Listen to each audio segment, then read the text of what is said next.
Hello, જય માતાજી. કેમ છો બધા? તો ફરી પાછા આપણે આવી ગયા છીએ આપણો નવો વ્લોગ લઈને. જો મસ્ત એકદમ ગરમા ગરમ રોટલા બનાવવાની તૈયારી થાય છે. આપણો લોટ એકદમ મસળી લેવાનો છે. વચ્ચે જેટલો લોટ તમે જાજો મસળો હોય એટલો રોટલો સરસ થાય. જો આ મમ્મી મસ્તના રોટલા બનાવે છે. આવી રીતે એકદમ આપણે શેપ આપી દઈએ, પછી વચ્ચેથી એને પ્રેસ કરી દઈએ એકદમ, અને આવી રીતે ટીપતું જવાનું. તો ધીમે ધીમે રોટલાની સાઈઝ મોટી થતી જાય. પહેલાં વચ્ચેથી થોડોક ટીપીને પછી કોરેથી ટીપવાનું, પછી આવી રીતે હાથથી જે સાઈડ્સ હોય એને પતલી કરતી જવાની. પછી પાછો થોડું ઓલું થઈ જાય પછી આપણે પાછો એને ટીપવા માંડવાનો. જો થોડોક સાઈઝ મોટી થઈ ગઈ રોટલાની, આપણે ફરી પાછા આપણે એને ટીપવા માંડશું. આવી રીતે તમારે જેવડો મોટો રોટલો કરવો હોય એવડો થઈ શકે છે. જો કેટલો સરસ લાગે છે. એ રીતે આપણે ધીમે ધીમે ટીપતા જશું અને રોટલો મોટો કરતા જશું.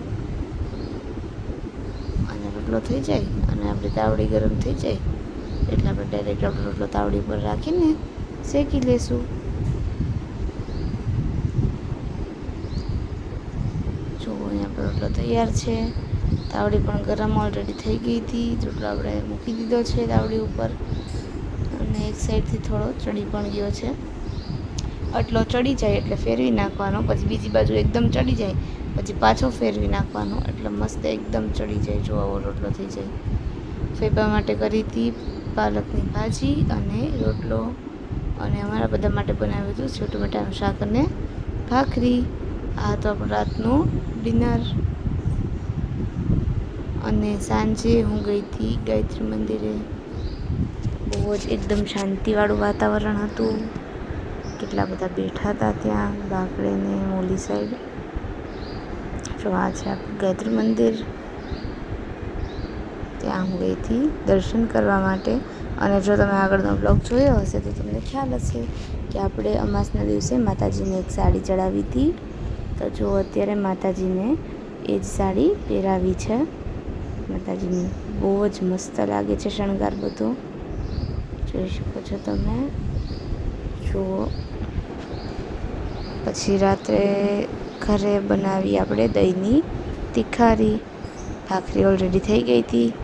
અહીંયા આપણે પેનમાં તેલ લઈ લીધું છે, અને તેલ બહુ જ ગરમ થઈ ગયું હતું એટલે આપણે ગેસ ઘડીક માટે બંધ કરી દીધો.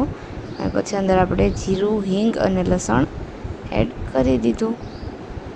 પછી આપણે પાછું મરચું એડ કરી દીધું.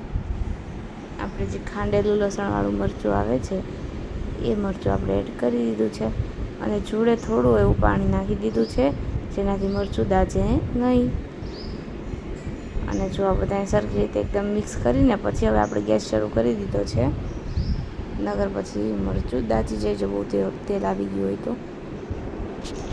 જો અહીંયા આપણે આ બધું તૈયાર હતું. ઉપરથી આપણે નાખી દીધી હળદર અને સ્વાદ પ્રમાણે મીઠું. આપણે આને સરખી રીતે એકદમ મિક્સ કરી લેશું. આ જો અહીંયા આપણો મસાલો આખો રેડી છે. હવે આપણે થોડી વાર આને સેજ ચડવા દઈશું. આ ચડી જાય પછી આપણે આની અંદર એડ કરી દેવાનું આપણું દહીં. તમે ઘરનું બહારનું ગમે એ દહીં એડ કરી શકો છો. ખાટું જમતા હોય તમે લોકો તો જો તમને ખાટી તીખારી ભાવતી હોય તો ખાટું દહીં એડ કરવાનું, નકર મોળું એડ કરવાનું. જો અહીંયા આપણો મસાલો મસ્ત એકદમ ચડી ગયો છે. સેજ એવું આપણે પાણી નાખી દીધું છે. હવે આપણે આને સરખી રીતે હજુ મિક્સ કરી દઈશું. જો અહીંયા આપણો મસાલો એકદમ ચડી ગયો છે. હવે આપણે એની અંદર એડ કરી દઈશું આપણું દહીં. થોડુંક આપણે ઘરનું દહીં એડ કર્યું હતું, કેમ કે બહારનું દહીં પછી સાવ મોડું પડી જાય, સેજ ટેસ્ટ આવે નહીં. ઘરનું થોડું ખાટું હોય એટલે એ એડ કર્યું પહેલાં થોડુંક, અને પછી આપણે જે બહારનું કોથળીનું દહીં લેવા હતા એ પણ આપણે એડ કરી દીધું.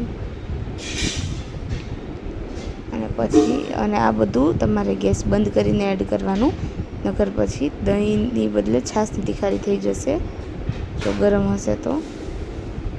બસ that's it for today's video. Thanks for watching. Please subscribe. જય માતાજી. બાય.